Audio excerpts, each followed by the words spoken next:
విద్యుత్ artisan unmanned మరియు piece rate కార్మికుల సమస్యలు పరిష్కరించాలని డిమాండ్ చేస్తూ కరీంనగర్లో విద్యుత్ శాఖ ఆర్టిజన్స్ చేపట్టిన నిరవధిక సమ్మె 3వ రోజు కూడా కొనసాగింది. తమ న్యాయమైన డిమాండ్లను వెంటనే అమలు చేయాలని ఆర్టిజన్లు డిమాండ్ చేశారు. 2026 వేతన సవరణను వెంటనే అమలు చేయడంతో పాటు 2016 నాటికి అన్ని అర్హతలు ఉండి ఆర్టిజన్గా విలీనం కాని కార్మికులను వెంటనే ఆర్టిజన్లుగా గుర్తించాలన్నారు. ఆర్టిజన్లంతా 1947 నాటి బ్రిటిష్ రూల్స్తో నష్టపోతున్నామని అన్నారు. తామేమి గొంతెమ్మ కోరికలు కోరడం లేదని, తమకు రావాల్సిన హక్కుల కోసమే పోరాటం చేస్తున్నామని అన్నారు.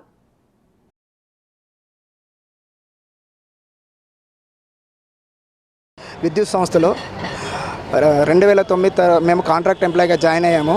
అప్పుడు మాకు గౌరవ ముఖ్యమంత్రి వర్యులు తెలంగాణ రాష్ట్ర అవతరణ దినోత్సవ సందర్భంగా మాకు పర్మనెంట్ చేస్తానని మాట ఇచ్చారు. అదేవిధంగా 2017లో రెగ్యులర్ చేశారు. కానీ కొన్ని అనివార్య కారణాల వల్ల ఏం జరిగిందంటే ఒకే సంస్థలో ఒకే రూల్ ఉండాలి. కానీ మాకు జరిగిన నష్టం ఏంటంటే 1948 యాక్ట్ ప్రకారం ఒక ఎలక్ట్రిసిటీ అమెండ్మెంట్ అనేది 1947 చట్టం ప్రకారం 1948లో ఆవిర్భవించబడ్డది. కానీ మాకు జరిగినది ఏంటి అంటే మా ఆర్టిజన్స్ అని ఒక నామకరణం చేసి మమ్మల్ని రెగ్యులర్ చేస్తున్నామని చెప్పి 1946వ చట్టాన్ని తీసుకొచ్చారు. ఆ చట్టం ఏంటంటే కొన్ని బానిసకు బ్రిటిష్ కాలం నాటి రూల్స్ రావడం వల్ల మేము నష్టపోయాము.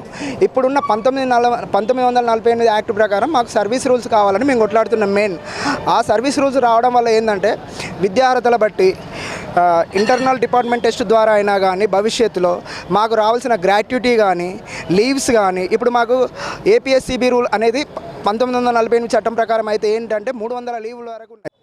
మేము ఈరోజు 3వ రోజు సమ్మెలోకి రావడం జరిగింది.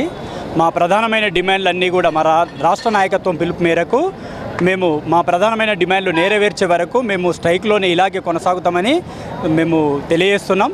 మా మేనేజ్మెంటు సత్వరమే ఈరోజు మధ్యాహ్నం మాకు చర్చలకు పిలుపునివ్వడం జరిగింది. మంచి స్పందన వచ్చింది మా సమ్మె ద్వారా. మా యాజమాన్యం కూడా మా యొక్క బాధలను వింటదని మేము ఆశిస్తున్నాం. మాకు న్యాయమైన డిమాండ్స్ ఏవైతే ఉన్నాయో ఆ డిమాండ్లు నెరవేర్చే దశలో మా మేనేజ్మెంట్ పనిచేస్తుందని అనుకుంటున్నాం. కాబట్టి మాకు అనుకూలమైన మెసేజ్ మాకు వస్తుందని మేము ఆశిస్తున్నాం.